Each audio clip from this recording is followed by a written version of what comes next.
प्यारे बच्चों, हमारे चैनल को लाइक कर दीजिए और सब्सक्राइब कर लीजिए और बेल आइकन को प्रेस कर दीजिए। राजकुमार इंद्र अपने दोस्तों के साथ शिकार पर निकले थे। उन्हें एक सुंदर हिरन दिखा। राजकुमार ने उस हिरन का पीछा किया, पर थोड़ी देर में ही हिरन जंगल में गायब हो गया। निराश होकर राजकुमार इंद्र लौट रहे थे, तभी उन्हें कुछ आवाजें सुनाई दी। राजकुमार आवाजों की तरफ बढ़े और हाँ, प्रिंसेस लबाम। आश्चर्य, भला ये पंछी बात कैसे कर सकते हैं?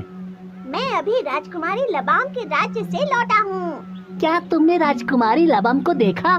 सुना है वो दुनिया की सबसे खूबसूरत राजकुमारी है।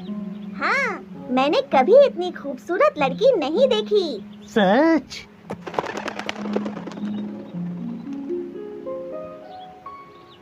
रुको रुको, मुझे बताओ, ये राजकुमारी लबाम कहाँ रहती हैं? अब तक सभी पक्षी उड़ गए और राजकुमार इंद्र निराश हो गए।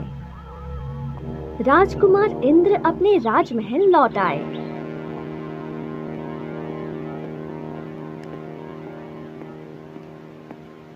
माँ, ये राजकुमारी लबाम कौन है और उनका राज्य कहाँ है? मुझे नहीं पता, शायद राजकुमारी लबाम हो ही ना। पर मैंने खुद उनके बारे में सुना है, बोलने वाले पक्षियों से। क्या मैंने बोलने वाले पक्षी सुना?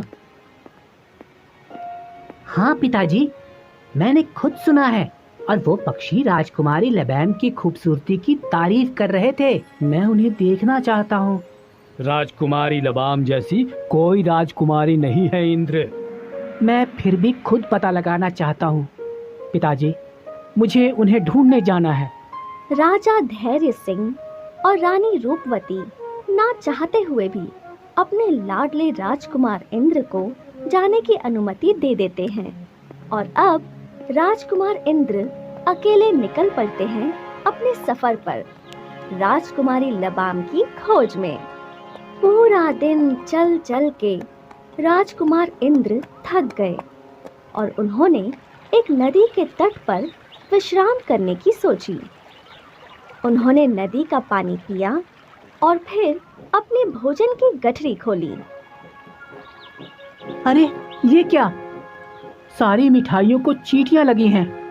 राजकुमार इंद्र मिठाइयों को जमीन पर रख देते हैं और निकलने वाले होते ही हैं, तभी चींटियों का राजा उन्हें आवाज देता है। राजकुमार, धन्यवाद राजकुमार, तुम बहुत दयालु हो। अगर तुम्हें कभी भी हमारी जरूरत पड़ी तो हमें जरूर याद करना। राजकुमार इंद्र आगे बढ़े। कुछ दूरी पर उन्हें कराहने की आवाज सुनाई दी।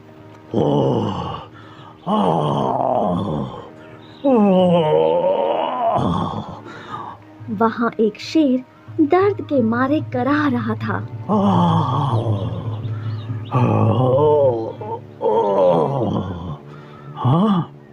राजकुमार इंद्र ने उस शेर के पैर में घुसा हुआ कांटा देखा।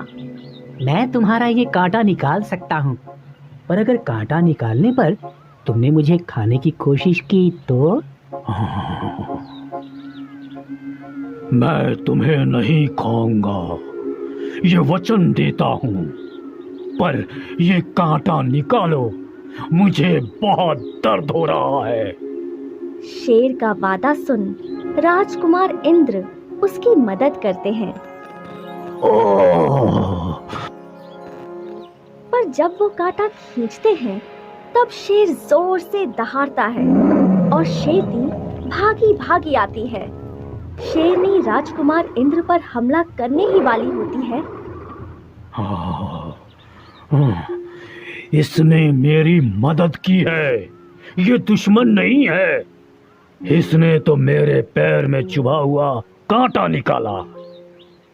शेरनी शांत हुई और धन्यवाद, तुम बहुत बहादुर हो। अगर हम तुम्हारी कभी मदद कर सकें तो हमें बहुत खुशी होगी। राजकुमार इंद्र ने अपना सफर जारी रखा। वो दिन रात चलते रहे। जंगल में उनकी नजर एक कुटिया पर पड़ी। वहां राजकुमार को एक फकीर दिखाई दिया जो बीमार था। पानी, पानी। ये लीजिए बाबा, पानी पीजिए। शुक्रिया बेटा, मेरा कोई वारिस नहीं है। अब मेरी तीनों जादुई चीजें तुम्हारी हुई। जादुई कालीन, ये तुम्हें जहां चाहे वहां ले जाएगा। जादुई झोला, इसमें से तुम जो चाहो वो तुम्हें मिल जाएगा, जैसे धन दौलत। और ये आखिरी जादुई तलवार, इसे जरा संभल के इस्तेमाल करना, क्योंकि इसके वार से कोई नहीं बच सकता। तीनों जादुई चीजें पाकर राजकुमार बहुत खुश हुए। जादुई कालीन, मुझे राजकुमारी लबाम के राज्य ले चलो। अब राजकुमार इंद्र राजकुमारी लबाम के राज्य में थे। उन्होंने यहाँ वहाँ पूछताछ की और शाम होने की राह तकने लगे। शाम हुई और राजकुमारी बालकनी में आई। राजकुमारी लबाम बहुत खूबसूरत थी। हाँ, राजकुमारी लबाम बहुत सुंदर है। इन्हें नजदीक से देखना चाहिए। राजकुमार इंद्र उनकी खूबसूरती से मोहित हो गए। आधी रात का वक्त था और राजकुमार अपने जादुई कालीन पर बैठे। जादुई कालीन, मुझे राजकुमारी लबाम के कमरे में ले चलो।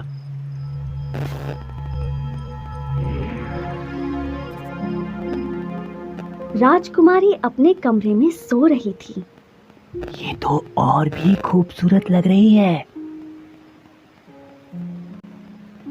जादुई झोले, मुझे दुनिया की सबसे सुंदर अंगूठी चाहिए।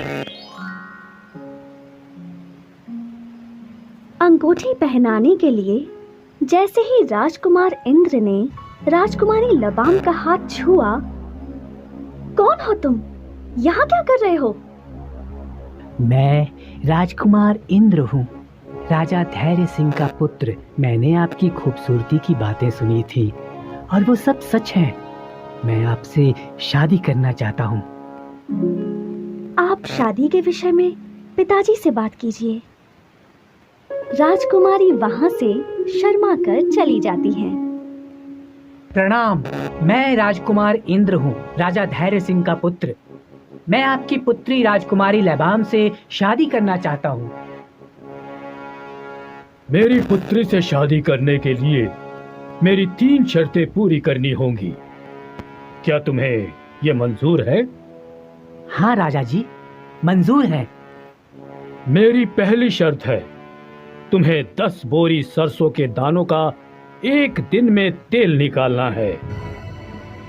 राजकुमार इंद्र ने हाँ तो बोल दिया, पर अब सेवक उन्हें तेल निकालने की चक्की के पास ले गए और अब राजकुमार इंद्र सोचने लगे कि इतने सारे सरसों के दानों से तेल कैसे निकालें।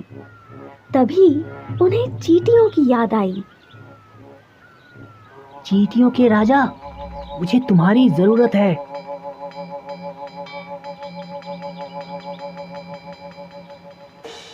बोलिए राजकुमार, हम आपकी क्या मदद करें?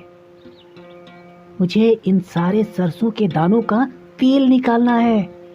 ये काम हम कर देंगे, आप आराम कीजिए।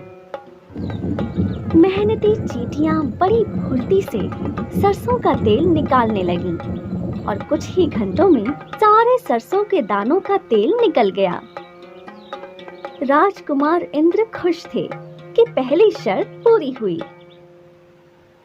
हमारे राज्य के अंत में एक गुफा है, वहां 2 दानव हैं। तुम्हें उन दोनों दानवों को मारना है।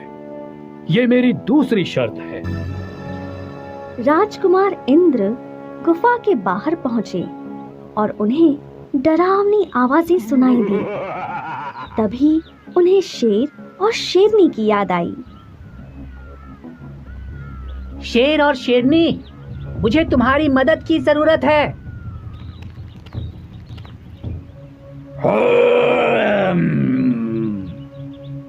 बोलो दोस्त। मुझे इन दोनों दानवों का अंत करना है। ये हम पे छोड़ दो, आज हम भर पेट खाएंगे।